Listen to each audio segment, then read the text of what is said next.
listening to Give God 90, where we're not afraid of the tough biblical questions, because we will dig through the language, the culture, and the history to find the truth revealed in the words of our Creator.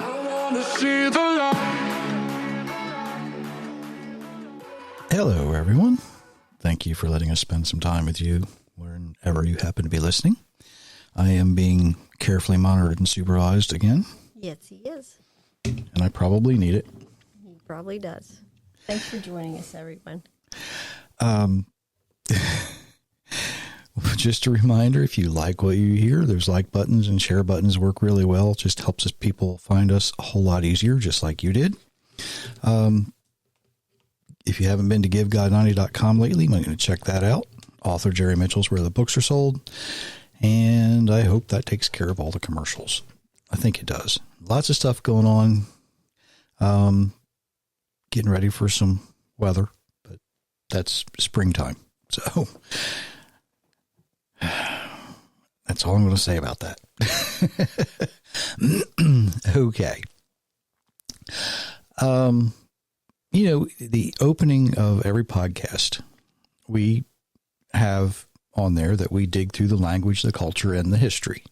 And we do that. History's a whole lot more than dates and events. It's filled with reasons for those events if we take time to ask and look and dig.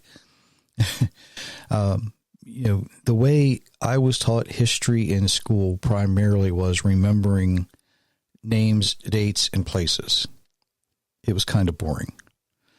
But when you actually look at what caused those events, it made it a whole lot easier because it made it interesting. It just, and it brought history to life.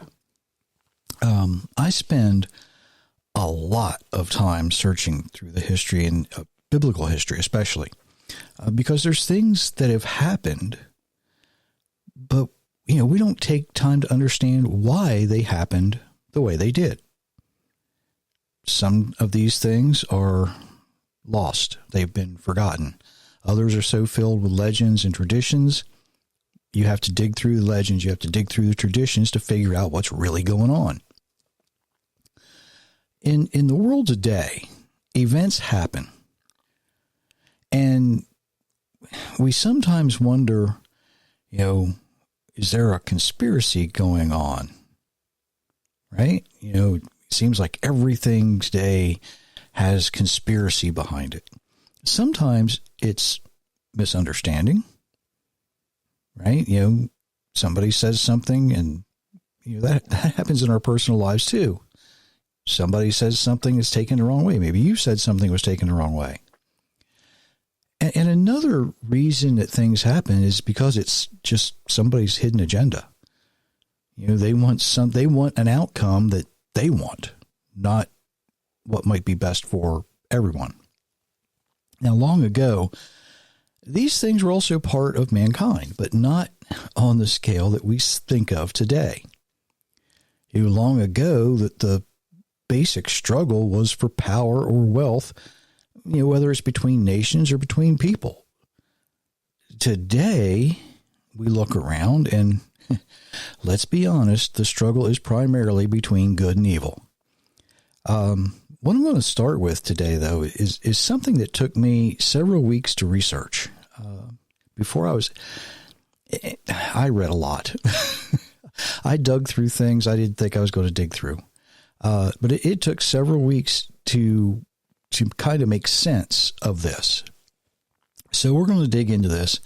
It's a little bit of an obscure part of history that not a lot of people know about, not a lot of people realize. And, we'll just see where it leads. You want to read that first passage?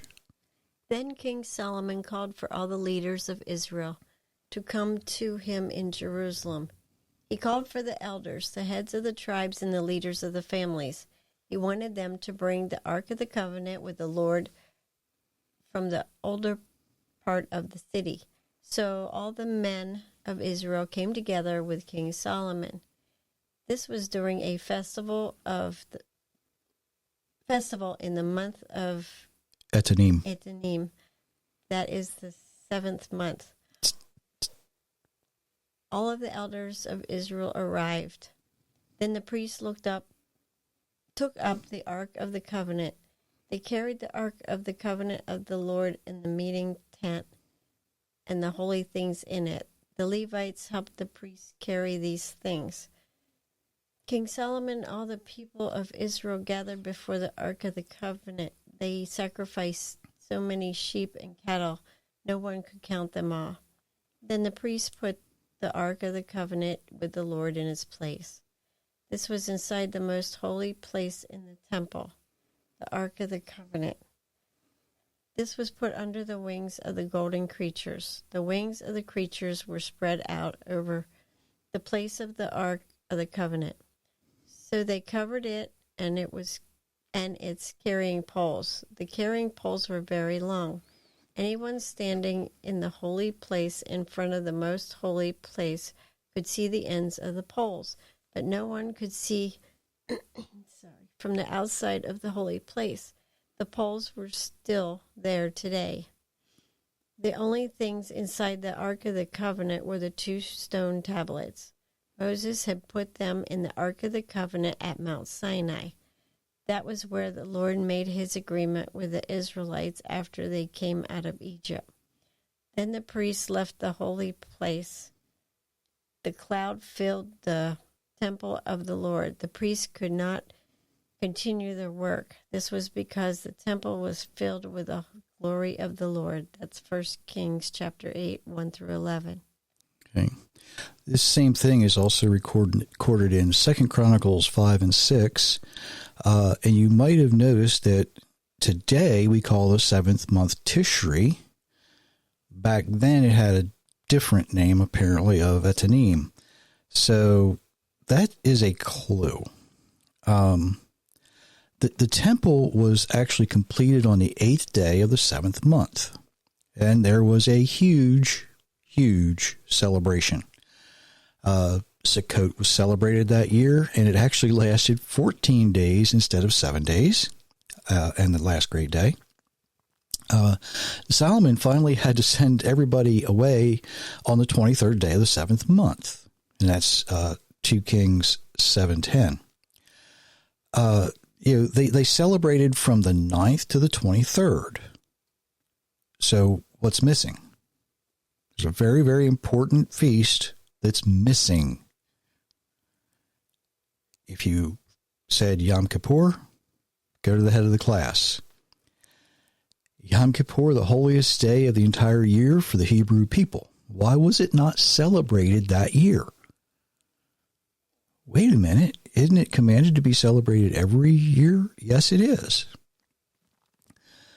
Well, the decision was made. I don't know who made the decision. Haven't been able to figure that out. Don't know if it was Solomon. Don't know if it was the high priest. Not sure. There's some guesses out there, but they're only guesses. There was so much celebrating after the completion of the temple. They said, seeing the people rejoice was in itself an extremely important tribute to the Creator. After all, they had brought the ark in, put it in its place, and when they put it in its place, the poles caused the curtain in the temple to be pushed out a little bit, so you could tell it was there, even though you couldn't see it. When that was happening, the Creator came down, and he filled the Holy of Holies with his presence in the cloud, and the people knew he was with them. And now the ark was placed, the poles with the poles that carried it in their rings. And like I said, even though the ark was behind the curtain, you knew it was there because you could see the poles as they would push that curtain out just a little bit. They knew the Creator was with them in that place. So Yom Kippur was not observed that year. And it's, so far as I know, the only year it wasn't, as long as they were in the land. During exile, there were people who would fast, but the sacrifices, of course, were not able to be done. And I'm reading this, I'm like, well, that's really cool. What about the second temple? So you want to read that next passage. So the Jewish elders continued to build, and they were successful because of the preaching of Haggai the prophet and Zechariah, son of Iddo. They finished building the temple as the God of Israel had said. It was also done to obey the kings Cyrus, Darius, Artaxerxes of Persia. The temple was finished on the third day of the month Adar. It was the 6th year that Darius was king. Then the people of Israel celebrated. They gave the temple to God to honor him. Everybody was happy. The priests, the Levites, and the rest of the Jews who had returned from captivity. This is how they gave the temple to God for worshiping him. They offered 100 bulls, 200 male sheep, and 400 male lambs as sacrifices. And as an offering to forgive the sins of all Israel, they offered 12 male goats. That is, 1 goat for each tribe in Israel. Then they put the priests and the Levites into their separate groups. Each group had a certain time to serve God in the temple at Jerusalem. This was done just as it is written in the book of Moses, Ezra chapter 6, verse 14 through 18. So the second temple was finished early during the last month of the year, just in time for Passover. What's interesting here is this tradition of the priests sacrificing the Passover lambs may be where this was begun. Because in verse 20 we read the priests and Levites had made themselves clean. The Levites killed the Passover lambs for all the Jews who had returned from captivity. They also did it for their relatives, the priests, and for themselves. Now, until that time, from what I can find, okay, the lambs were sacrificed individually as they had done according to Moses' instruction. But now I had another question, right? And this question was should have been obvious a long time ago for me, but it just wasn't. We know the ark was hidden by Jeremiah. 2 Maccabees chapter 2, beginning in verse 5 says, Jeremiah came and found a cave, and he brought there the tent and the ark and the altar of incense. He sealed up the entrance. Some of those who followed him came up to mark the way, but could not find it. When Jeremiah learned of it, he rebuked them and declared, the place shall be unknown until God gathers his people together again and shows his mercy. Okay? So Jeremiah hid the ark. They wanted to mark it, and he said, no, you're not doing this. It has to stay hidden until God himself reveals it. So how then would the high priest go about sprinkling the blood on the mercy seat, the blood of the red heifer and the goat?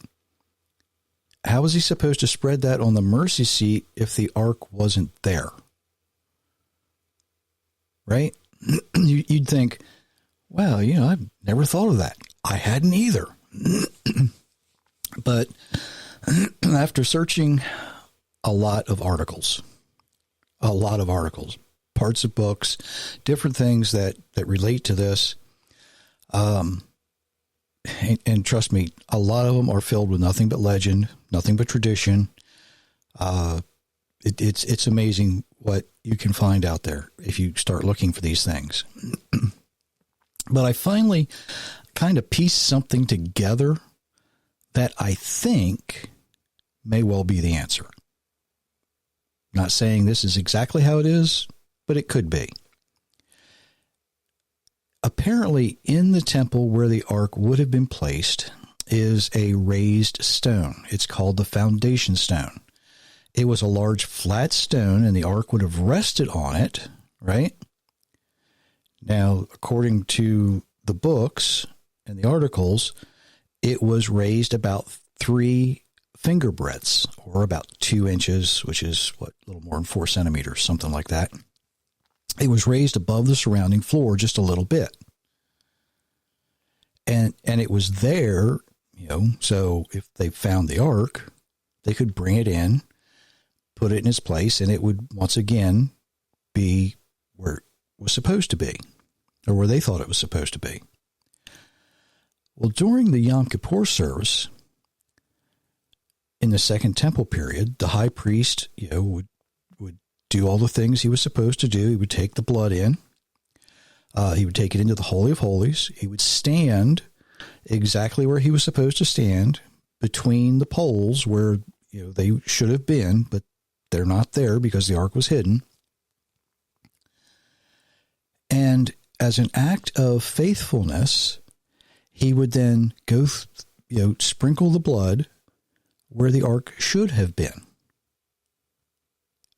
And everything was done on as much as we could, simply out of faithfulness. It wasn't an act of pretending to go through the motions. It was an act of being as faithful as possible with the circumstances they were in at the time, right? Now, the amazing thing about all this is through this act of faithfulness, our Creator was also faithful. That the tradition came of placing a crimson cord that was holding one of the twin rams that would be a scapegoat, right? Because one ram was sacrificed, or one of the twin kid goats was sacrificed. The other one was taken out to the wilderness. In searching for this, I came across part of this in the Mishnah. Now, if you're not familiar with what the Mishnah is, I encourage you to look it up. It's interesting. I haven't read the whole thing, don't want to read the whole thing, mostly because it gets very, very technical and sometimes quite boring. But they were looking for something. They were looking for a sign, right? And part of the Mishnah reads,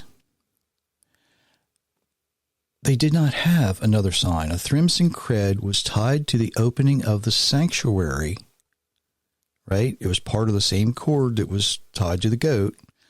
And when the goat reached the wilderness, the thread turned white. So what they would do is they'd take this cord, cut it in half. The half was tied to the scapegoat. He was sent out to the wilderness. The other half was tied to the opening of the sanctuary. And when the goat reached the wilderness, the thread turned white. It was considered a miracle. And with good reason. Strangely, and it is recorded, that is something that never happened again after the crucifixion of Yeshua, Jesus. Isn't that amazing? So they had this thread that turned white for the majority of the Second Temple. And after the crucifixion, it stopped turning white. And this is another reason why there is a 2-year difference between the Jewish reckoning of when the temple was destroyed and the Roman reckoning of when the temple was destroyed. That's something else that's quite interesting. Other events in history that teach us not only about the events themselves, but the surrounding goings on, right? You always have that, the cause and effect kind of a thing. Now, you might ask why I'm thinking about Yom Kippur when we're so close to Passover. And the answer is these things are connected even though they're separated by months. The first temple completed just before Yom Kippur, but Yom Kippur was not observed that year due to a joyful celebration. The second temple, completed just before Passover, led to a more joyous celebration of Passover, and what may very well have become a new tradition. And as solemn and holy as Yom Kippur is, we often overlook the joy that repentance, mercy, and forgiveness brings. History reminds us often, even in times of trouble and heartache, there is so much to be thankful for. There's so much to be joyous about. Our Creator wants us to be happy. Did you know that? That's why we have His instructions. His instructions help us be joyful. He wants us to live the way He designed us to live. By being faithful to His word and His desire, we can have that happiness. We can have that joy even when things might not be happening the way we want them to. It doesn't mean that we need to turn a blind eye to what's going on around us. It means we see these things for what they are, and then we're able to apply the lessons we learn from the history of the Bible to the events we're experiencing today, and that better prepares us with a solution to the problems we're facing. And that's why history matters. Solomon wrote, "There's nothing new under the sun." Everything we face today has been faced before in some way. And when we properly apply the examples we have from the history of the Bible to the problems we face today, we might not achieve the outcome we expect, but it certainly is going to achieve the outcome that glorifies the Creator Himself. So we look at history and we dig through it. We find the answers. They might not always be the answers we want. They might not always be the answers we're looking for, but they're there. And sometimes you have to dig through the traditions. Sometimes you have to dig through the legends. But when you come up with something that's workable, that you can sift through all of it and say, oh, I can understand that because this is what real people would do in this situation. And we can never forget when we're looking at the history of the Bible, we're looking at real people who lived, a long time ago. But the reality is their situations really weren't that much different than what we're going through today. And if they can celebrate, among all of their troubles, we probably should take a lesson from that as well. You don't have to run around being foolish about it, but we can certainly be joyful even in our grief, in our heartache, and in our trouble. So, until next time. Until next time. We do wish you many, many blessings, everyone. Be blessed all.